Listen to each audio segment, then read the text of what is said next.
En esta edición del podcast de Dupla les acompañamos Jimena Rodríguez y Alan Sonderland. Nuestra especialista de hoy, ¿quién es Oncochat? Hoy nos acompaña la doctora Perla Colunga, hematóloga internista, quien hablará de las alteraciones en los componentes de la sangre. Su paso por uno de los centros de servicio de trasplantes más importantes en Nueva York, su autoría en más de 20 artículos científicos de investigación y su presencia como miembro del Sistema Nacional de Investigación nos permitirá realizar un journey relacionado con estos padecimientos. Doctora, ¿cómo está? Bienvenida a este podcast de Dupla. Muchas gracias por la invitación. Oye, pues entramos de lleno, ¿no, Alan? Queremos saber acerca de tu especialidad. ¿Alguna razón en especial por la cual tú hayas elegido pues dedicarte a la hematología? Sí, claro, me gustaría platicarles porque fue muy curiosa mi historia. Realmente, cuando yo hice medicina, pues uno siempre piensa que solo existe medicina general, y cuando entras al mundo médico te das cuenta de que hay tantas áreas, tantas especialidades, tantas cosas que te pueden apasionar. A mí me gustaba hacer investigación, entonces fue como doy con el servicio de hematología en mi facultad, sin gustarme, en teoría, tanto la hematología. Entonces yo empecé más bien en la hematología por el área de la investigación, estuve casi 2 años, 1 año de servicio social y después de asistente de investigación. Después decido hacer medicina interna y me doy cuenta que me encantan los pacientes de hematología. No tardé más que 1 año en darme cuenta de que, aunque era una especialidad difícil, para algunos es muy difícil tocar el tema de muertes, el tema de enfermedades oncológicas, leucemias. Yo dije, siento que lo hago bien, me gusta el paciente y no me sentía con el temor de explicarle a la familia la gravedad de la situación. Entonces dije, es un don, tengo que irme por ese camino. Doctora, ¿cómo definirías para todos nuestros pacientes y usuarios que nos están viendo y escuchando en las diferentes plataformas lo que hace un hematólogo?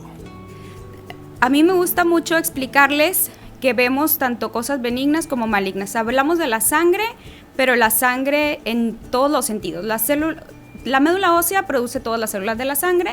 Dentro de esas células tenemos 3 líneas, que es los glóbulos rojos, blancos y plaquetas. Entonces, todas las enfermedades derivadas, alto o bajo, de cualquiera de esas líneas celulares, nosotros lo vemos. Ejemplo, vemos problemas como anemia, pero lo contrario también. Eso es cuando está bajo, policitemia también, de los leucocitos cuando está bajo, cuando está alto, que eso puede incluir una serie de enfermedades tanto benignas como malignas. Entonces, por eso es una especialidad muy equilibrada, ¿verdad? Vemos mucho balance, damos a veces mucha paz, a veces malas noticias, pero dentro de lo malo, pues son enfermedades altamente curables. Entonces, así me gusta explicarlo a mí, como vemos todo lo de la sangre alrededor, bueno y malo. Sin duda la sangre es vida y pues revela muchísimas cosas de las personas, ¿no? En distintas etapas. Y nos gustaría que nos platicaras, ahorita hablabas acerca de la oncología, la relación que existe con el cáncer. ¿Cómo se relaciona particularmente? Es que hematología, como les digo, ve cosas benignas y malignas. Hay un área especial de la hematología que es la oncohematología, que son los padecimientos justamente de la sangre, pero los malignos, ¿verdad? Entonces, excluyendo los benignos, nosotros vemos enfermedades linfoproliferativas como los linfomas, enfermedades como las leucemias agudas y otros más desconocidos, pero también frecuentes como el mieloma múltiple o enfermedades como las leucemias crónicas. Pero toda esa parte pues es más del área de oncohematología, pero hay hematólogos que se dedican más al área benigna y otros que nos gusta un poquito más el área de oncológica. Doctora, en este sentido que hablas de temas tan importantes como la sangre, ¿no? Y que en ocasiones para nosotros, ¿no?, los pacientes, lo dejamos al último, lo dejamos al final, ¿no? Quizá los estudios que se deberían de hacer constantemente se nos pasan, se nos olvidan, o los postergamos en la lista de tareas que tenemos, ¿no? ¿Existen focos rojos, existen sentidos de alarma en donde alguien pudiera sospechar que tiene cáncer en la sangre? Claro, los síntomas más frecuentes serían crecimientos ganglionares, o sea, bolitas en el cuello, en las ingles, axilares, palidez, mucho cansancio o fatiga, eso como datos clínicos, crecimiento de órganos como vaso o hígado, también que no siempre nos damos cuenta porque lo tenemos grande, pero se manifiesta clínicamente como que te llenas muy rápido después de comer, plenitud postprandial se llama. Fiebres en la noche particularmente serían de alarma y por supuesto ya enfocándonos en estudios de laboratorio, pues cualquier parámetro alto o bajo es cuestión de una consulta médica, una valoración hematológica. Estos estudios de laboratorio que comentas, con qué tanta periodicidad se deberían de estar realizando? No hay un estándar. La realidad es que todo adulto debería tener una evaluación anual cuando menos, ¿verdad? Todo adulto mayor de 18 años, pero no hay un estándar de tratamiento. Ahora sí que cada población o cada país tiene como sus lineamientos o sus formas de control. Ahora, nos gustaría saber, ahorita nos platicas y enuncias algunos de los tipos, ¿no? de cáncer. ¿Cuáles son los más extraños y cuáles son los más comunes? Los más comunes son las linfomas. Sí, hay de varios tipos de linfoma, pero podríamos englobar, esto es enfermedades de los ganglios linfáticos principalmente, y las leucemias agudas, ¿verdad? Esas son las más comunes. Otros más raros son algunos subtipos, por ejemplo, de linfomas más raros y enfermedades mieloproliferativas como policitemia vera, como leucemias crónicas más particulares, ¿verdad? Pero en realidad es muy variado, e incluso hay enfermedades que se siguen descubriendo a lo largo del tiempo en el área de la hematología. Es una especialidad que yo diría algo joven, en la que nos faltan muchas respuestas todavía a qué es el mejor tratamiento, qué es el camino. O sea, es una especialidad en el área oncológica que está en constante cambio. Y sin duda no deja de ser como también parte de la ruta del diagnóstico, ¿no? Porque es la cuestión clínica, por decirlo, ¿no? Es algo que acompaña quizá a otras especialidades. Sí, nosotros les voy a decir que tenemos una ventaja muy grande, que en la misma consulta se puede hacer prácticamente diagnóstico en enfermedades, por ejemplo, de las leucemias.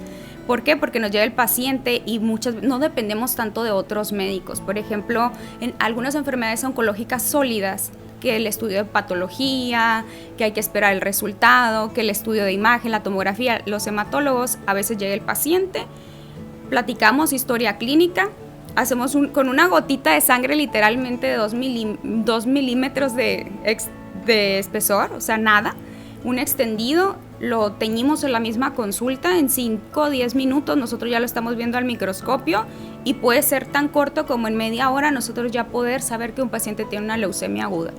Entre el interrogatorio, ver al microscopio y empezar rápidamente tratamientos. Entonces es una ventaja también.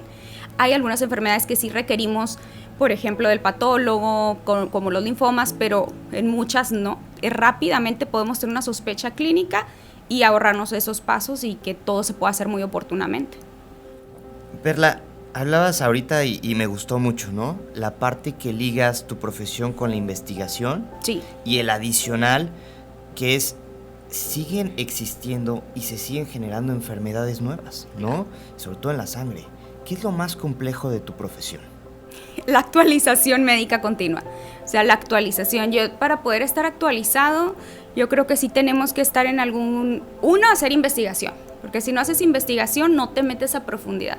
Entonces, eso nos mantiene vigentes, ¿verdad? El estar haciendo te obliga a leer. Porque para poder hacer una publicación de un artículo científico, pues tienes que haber leído en un promedio, yo diría 40 o 50 artículos extra de otras personas o de otros lugares. Entonces, eso ya te despierta la imaginación, la curiosidad. Otra, asistir a congresos y estar en el área académica. ¿Por qué? Porque cada día hay algo nuevo, un artículo importante nuevo, una definición nueva y algo que ofrecerle más al paciente. De hecho, yo esa parte la manejo con los pacientes. Les digo, hasta la última vez que yo revisé, esto es lo mejor para usted, yo considero esto, pero mi compromiso es siempre estar actualizado. O sea, no sentir de que ya me lo sé, sino como, bueno, voy a volver a revisar con usted, incluso con colegas expertos en ciertos temas, qué es lo mejor, porque yo creo esto, pero sería muy soberbia si creo que yo tengo la razón al 100%. Entonces, siempre lo mejor, pues es incluso compartir el caso entre varios colegas o entre expertos internacionales, y en hematología tenemos mucha facilidad de comunicación con expertos en diferentes áreas. Y creo que es algo muy importante eso, Alan, ¿no? Que hemos ido escuchando de distintos profesionistas, que tiene que ver con esa red de apoyo que también existe por parte de ustedes como especialistas de la salud, ¿no? Que muchas veces, híjole, puedes tener una pequeña luz, pero el hecho de poder compartir ese diagnóstico facilita, ¿no? El hecho de llegar a algo pues, mucho más rápido. ¿Cuál ha sido uno de estos momentos que te han marcado en tu trayectoria? Porque tienes, pues, esta parte, como dice Alan, de investigadora, de consulta, y pues nada como la práctica. Claro, no, definitivo, eso es lo que les iba a decir, de que para mí la clínica o el área de ver al paciente es algo que nunca podría abandonar. Aunque insistentemente, sobre todo tengo que decirlo como mujer, pues se te dice, no, pues igual y está padre tu área académica de investigación y enfócate más en eso.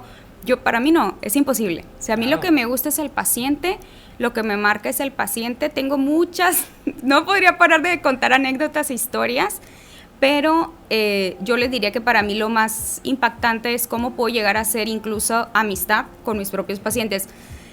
Es cuestión personal, a lo mejor hay quien dice, para mí no, hay que tener todo en línea, tú allá, yo acá. Para mí no, para mí en la oncología y la hematología no, es imposible no vincularte con el paciente. Entonces yo puedo decir orgullosamente, y no me da pena, que yo me vuelvo incluso amiga de mis pacientes, de que de forma cercana, y para mí eso es lo que más lecciones me ha dado.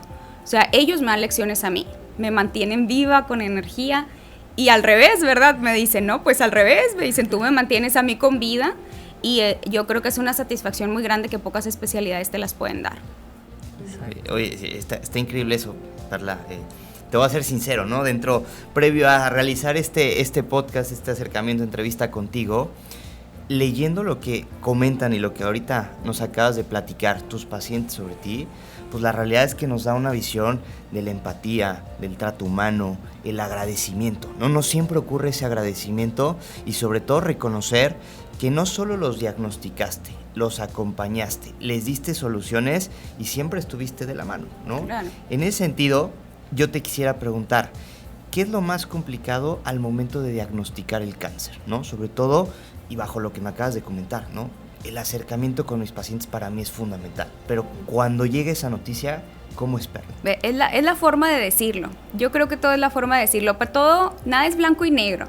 Y eso el paciente lo tiene que saber desde el inicio. Entonces, siempre yo lo que procuro hacer es, hay que ser muy honestos con el diagnóstico, pero no puedes llegar directamente a decirle, tienes una leucemia, las probabilidades de sobrevivir son tantas. No puede llegar así, ¿verdad? Entonces, para mí es cómo te vas a aproximar. O sea, lo más difícil es dar esa noticia, por supuesto. Para nadie nos gusta, pero hay formas. Entonces, lo que tiene que ir uno es como refinando tu forma de dar malas noticias, ¿verdad?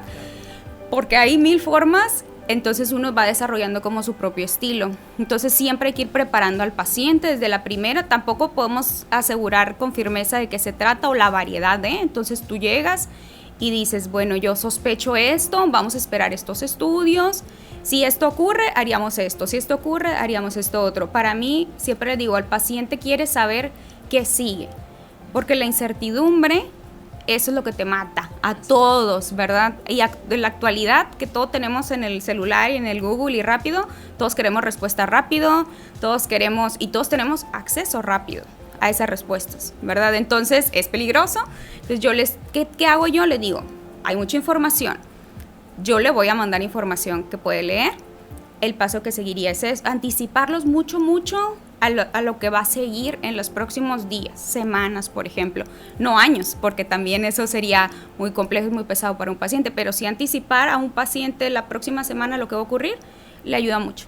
Y en este sentido, desde tu área, ¿existen mitos o tabús respecto al cáncer? Muchísimos. El más común es, de la anemia viene la leucemia. Claro. De que tienes anemia, seguro de ahí va a venir la leucemia. La verdad, si me preguntan si es absoluta mentira, no es absoluta, porque si hay una variedad de enfermedad como que se llama mielodisplasia, en donde tienes como, sí puedes tener anemia, pero porque ya tenías una enfermedad hematológica y de ahí progresar a una leucemia, pero es el mínimo. O sea, las anemias más comunes son las anemias carenciales, por ejemplo, deficiencia de hierro, de vitamina B12, de ácido fólico, y no es lo común de que de la anemia viene la leucemia. Entonces hay pacientes que están muy asustados por esa, pero ese sería para mí el mito más común, ¿verdad? Eso, o que si te sacan sangre te vas a enfermar, o que donas, por ejemplo. Sí. Pero el de la anemia es el típico.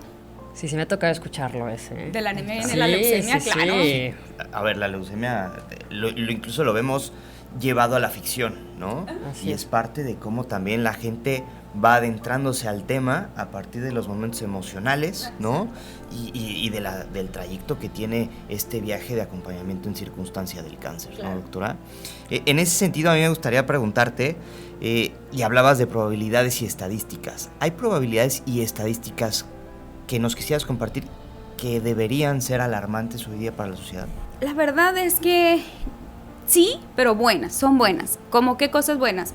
Por ejemplo, las leucemias agudas son, en niños particularmente, en adultos jóvenes, son altamente curables. Estamos hablando de cerca del 90% de pacientes que se pueden llegar a curar siempre y cuando pues lleven una serie de buen apego, de buen tratamiento, etcétera. Pero yo diría, en hematología las estadísticas en general son buenas.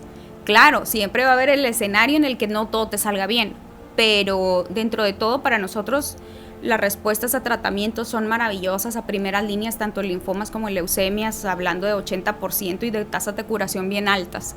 No en el 100%, repito, ¿verdad? Pero son alentadoras. Entonces yo sí diría cifras de estadística, pero no alarmantes, sino para bien. Eso es bueno. Y hablando como la parte del proceso y esta ruta de acompañamiento a las y los pacientes, ¿cómo es el proceso? ¿Te ha tocado vivir, dar una segunda opinión? Sí, muy común, porque tenemos aquí en México instituciones de salud pública en el que el paciente es muy diferida su cita, o sea, ellos lo ponen, entonces en el inter buscan el apoyo, y me ha tocado segundas opiniones, aunque yo siempre trato de ser muy, digamos, ponerme al lado del colega, y porque uno nunca sabe qué le dijo el paciente o cómo estaba en ese momento, pues sí tratar como de decirles, bueno, a partir de hoy, vamos, esto es lo que yo considero que hay que hacer. Lo que haya pasado atrás, vamos a darle vuelta a la página, ya pasó, cómo se puede corregir, cómo se puede enmendar, pero las segundas opiniones en mi especialidad son súper frecuentes. Desde no me gustó cómo me trataron, no se acordaban de mí, no me dan cita en 2 meses, esos serían como los motivos más comunes. Y la otra, lamentablemente, son segundas opiniones en casos ya muy maltratados, o sea, casos que ya han recibido muchas líneas de tratamiento, están en líos, les dicen ya no hay más que hacer y ahí buscan segunda opinión. Tristemente, quizá debieron de haber buscado segunda opinión un poco antes. Entonces yo diría que eso es lo más frustrante para mí en segundas opiniones, cuando llegan no en fases más tempranas, sino ya multitratados, porque ya no tenemos tanto arsenal con qué tratar. Oye, Perla, evidentemente aquí es un sí rotundo, ¿no? El recomendar estas segundas opiniones, ¿no? Para tranquilizar, claro, para resolver las incluso dudas, ¿no? Yo les digo, bueno, yo te voy a dar la información, pero tú no te tienes que quedar conmigo. Claro. Tu paciente debes de sentir que te recomiendo, que busques que te sientas afín, con comodidad, que te den información de lo que tú quieres clara y listo, pero no tengo que ser yo. Sí, claro. Oye, Perla, y cuéntame un poquito, ahora sí, llevando lo que decías, ¿no? Me apasiona la práctica, ¿no? Claro. En ese tema y en ese viaje o experiencia de la práctica, ¿qué momentos te han marcado, ¿no? ¿Qué momentos te han movido las fibras, ¿no? Sí, el área de trasplantes, ahí tengo muchas experiencias en las que, por fortuna, pues yo me formé aquí en Monterrey, en el hospital universitario, en el servicio de hematología, y hacemos trasplantes dentro de nuestra formación de 3er año, pero eso es preparación ruda, es día y noche estar al pendiente de teléfonos. Entonces yo diría que lo que más me marcó es trasplantes en gente de muy bajos recursos, ver qué enfermedades, por ejemplo, que ya no los hacías con vida, que pudimos cambiar. Yo tengo una historia también personal con una paciente en la que tenía pues una leucemia recaída, ya no había más que hacer y pues ¿qué podemos hacerle? No, pues hay un nuevo medicamento, pero cuesta $1 millón. Híjole, pues nos tocó poder gestionarlo con los que lo venden los medicamentos, le dimos el tratamiento, la paciente entró en remisión, después de entrar en remisión se trasplanta, se casa, trabaja. Entonces eso para mí yo diría que es lo que más me ha marcado. Oye, te tengo que hacer una pregunta. ¿Existen los milagros en la hematología? Sí. Sin pensarlo lo puedo decir, o sea, sí. Sí existen. De hecho, por ejemplo, es bien común pacientes que están en una terapia intensiva por largo tiempo, y yo he escuchado a mis maestros, ¿verdad? Afortunadamente tengo muy buenos maestros. Híjole, esos luego se curan. Y yo, claro que no, es un paciente muy, muy enfermo, que pasó por un proceso de más de un mes, una terapia intensiva, que estaba recaído, regresan contigo a la consulta y ya no hay nada. No sabemos qué pasa, pero la verdad es que sí, y a mí me gusta creer que sí, ¿verdad? También uno se tiene que agarrar de algo bueno para sentirse mejor con la profesión, porque pues también damos muchas malas noticias, pero yo diría que sí, ese tipo de pacientes de que la pasan muy, muy, muy mal y después todo bien. Muy curioso, es muy curioso. Oye, y como para ir concluyendo esta plática, Alan, o sea, me encantaría que las personas que nos están escuchando o incluso que nos están viendo sepan por qué hacer dupla contigo. Yo no les puedo decir exactamente porque por mí, no, a las mujeres particularmente siento que no nos gusta echarnos flores, pero si algo van a encontrar en mí, pues sería comprensión, calidez y atención totalmente personalizada y comprometida con la actualización. Eso yo creo que es lo más importante. Así es. O sea, es eso, alguien que te dé la certeza y sobre todo, lo dijiste hace rato, que nos acortes esa incertidumbre que nos llena de miedo, de frustración y saber que pues estás al alcance literal de un clic aquí con nosotras. Eso nosotros. Comúnmente me dicen, es que me da mucha tranquilidad. Yo me quiero quedar aquí porque yo me sentí con mucha tranquilidad y para mí es una paz, es decir, bueno, estoy haciendo bien mi trabajo. A lo mejor me tardé una hora y media porque cada paciente requiere un tiempo diferente, pero valió la pena. Ya con que salgan de mi consultorio diciendo, me sentí muy en paz, me siento muy tranquilo, me voy contento, para mí eso ya es ganar. Buenísimo. Doctora, insisto, ¿no? Tu relación con los pacientes es algo que nos ha marcado, nos está dejando huella, porque cuando anunciábamos la entrevista, nos preguntaban, oye, pregúntale a la doctora, ¿con qué sueña? ¿Con qué sueñas, doctora? Ay, a mí particularmente mi sueño es acortar la brecha que existe entre la atención que le podemos dar a alguien con recursos y sin recursos. Si me preguntan, yo siempre les digo, yo te voy a buscar una opción, no importa lo que tengamos, pero es que yo no importa, algo se nos va a ocurrir, pero mi sueño ideal sería poder acortar un poquito la brecha del tratamiento, las diferencias en el tratamiento que existen entre la gente que tiene recursos y la que no. Wow. Pues muchísimas gracias. ¿Tienes algún temor? Todo, siempre. Esa es la realidad, pero alguien tiene que hacérsela fuerte, que es lo que les digo a los pacientes. Es que tengo miedo. Les digo, yo también, pero te tengo que acompañar, entonces tú me vas a ver resistir, que parece que estoy bien, pero por dentro también tengo miedo. Y también rezo, y también sigo estudiando, y también estoy preocupada, y también duermo mal, pero pues vamos juntos en esto y ya me comprometí. Me encanta eso, con miedo, pero hacia adelante. Así es. Juntas y juntos. Así debe ser. El que pierde el miedo es porque algo va a salir mal. Interesante eso.